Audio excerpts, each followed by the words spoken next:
दोस्तों, तो मैं एक नया आज फिर से आया हूँ आप लोगों के सामने एक नया टॉपिक लेके। अभी इजराइल और ईरान के बीच में जो युद्ध हो रहा है, उससे हम लोगों के देश पे क्या असर पड़ेगा। तेल पे असर पड़ेगा, किस किस चीज़ों पे असर पड़ेगा। तेल तो विशेष रूप से असर पड़ेगा। ईरान से तेल हम लोग आयात करते हैं और उसके बदले में हम लोग उसको गेहूँ, चावल, ये सब चीज़ें निर्यात करते हैं। तो आज हम बात करेंगे कि इजराइल और ईरान के लड़ाई से हम लोगों के ऊपर क्या प्रभाव पड़ेगा और वर्ल्ड में इससे अर्थव्यवस्थाओं पे क्या प्रभाव पड़ेगा। जाहिर सी बात है कि अमेरिका इजराइल का साथ दे रहा है। इजराइल और अमेरिका दोनों आपस में मिल के इसको अंजाम दे रहे हैं युद्ध को। ईरान को लोग ख़त्म कर ही देंगे। मेरे हिसाब से वो बचेगा नहीं अब।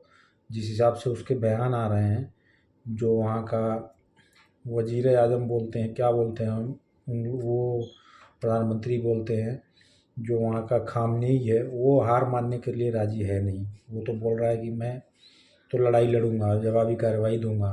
वो मध्यस्थता करने के लिए कोई बीच में आएगा नहीं। तो इजराइल ऐसा देश है कि वो उसको छोड़ेगा नहीं।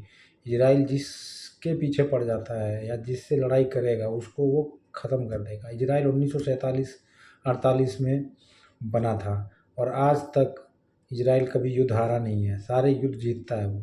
जिस टाइम वो बना था इजराइल, उस टाइम पे सारे अरब कंट्री वालों ने एक साथ मिल के उसको, जिस दिन बना था उसके अगले ही दिन आक्रमण कर दिया था और वो अगले ही दिन युद्ध लड़ा और सबको हरा दिया था। 6 दिन के अंदर हरा दिया था वो इजराइल। तो आज की डेट में तो बहुत टेक्नोलॉजी है उसके पास, आज तो हराने का कोई चांस ही नहीं बनता है। तो अर्थव्यवस्था पे क्या प्रभाव पड़ेगा। तेल महंगे हो जाएंगे। उसके बाद से जो इजराइल टेक्नोलॉजी का जो व्यापार करता है, उसमें भी महंगाई कर देगा वो, क्योंकि इजराइल की अर्थव्यवस्था डगमगाएगी तो वो पैसे चाहिए उसको। तो जो भी चीज़ें इजराइल निर्यात करता है, उन चीज़ों पे वो टैक्स बढ़ा देगा या रेट बढ़ा देगा, तो हम लोग के लिए महंगा हो जाएगा। ईरान के पास में तेल है और ड्राई फ्रूट्स हैं, तमाम चीज़ें बेचता है इजराइल, तो वो भी अपना रेट बढ़ा देगा।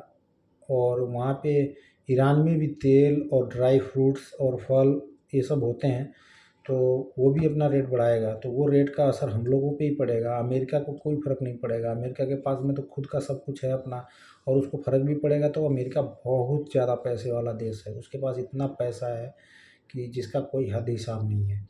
अमेरिका के पास पैसे ही हैं एक्स्ट्रा, इसलिए उसको कोई फ़र्क नहीं पड़ता है। कहीं देश में युद्ध हो रहा हो, कोई कुछ भी हो रहा हो, उसको कोई दिक्कत नहीं होती है। चाहे जितना लड़ो, जितना जो मर्जी आए वो करो। और अमेरिका हर जगह वर्ल्ड में कहीं भी युद्ध होता है तो उसकी सेना देखिए। लेबनान, सॉरी, जॉर्डन में उसकी सेना है, दुबई में उसकी सेना है, मस्कट में उसकी सेना है, कुवैत में उसकी सेना है। चारों तरफ हर जगह सुरक्षा है। इन मुस्लिम कंट्रियों की सुरक्षा अमेरिका करता है। और इसी बेस पे अमेरिका इन कंट्रियों की सुरक्षा करता है, तभी इजराइल इतना 20 हुआ है, मतलब आगे हुआ है।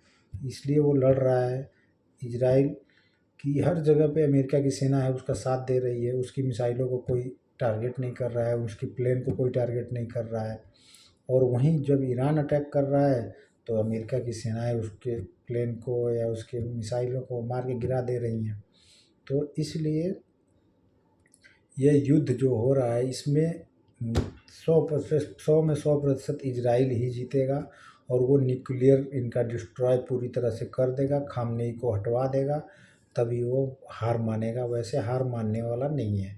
और इस टाइम का जो कंडीशन है, इतना बड़ा हमला करने के बाद इजराइल इतना बड़ा हमला कर लिया, इन जो भी ईरान में लोग मारे गए और जो उनकी सेना में मारे गए, वैज्ञानिक मारे गए, उसके बाद जैसे ही सेना का तुरंत दूसरा अधिकारी नियुक्त किया उन्होंने, उस अधिकारी ने बयान दिया कि हम मुकाबला करने के लिए फुल फोर्स तैयार हैं और हम इसका मुकाबला करेंगे इजराइल से।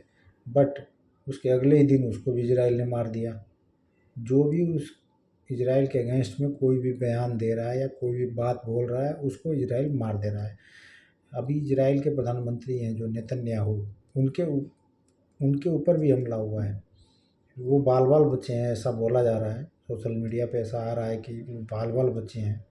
बट इजराइल के नेतन्याहू को मारना आसान नहीं है, क्योंकि नेतन्याहू की सिक्योरिटी बहुत टाइट है और उनको मारना इतना आसान नहीं है।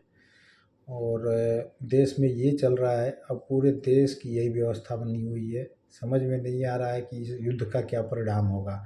आगे देखते जाइए, इस युद्ध का परिणाम जो भी होगा अच्छा ही होगा और जो भी होगा बुरा ही होगा, मुझे पता है। क्योंकि लोग मारे जा रहे हैं और लोग मारे जाने का मतलब परिणाम अच्छा नहीं होता है। लोग मारे जाते हैं तो परिणाम खराब ही होता है।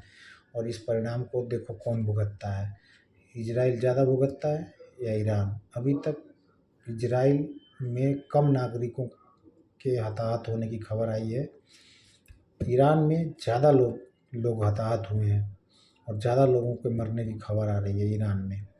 बट देखते हैं आगे क्या होता है। तब तक के लिए गुड बाय। आप लोग मेरे चैनल को सब्सक्राइब कर लीजिए, फॉलो कर लीजिए।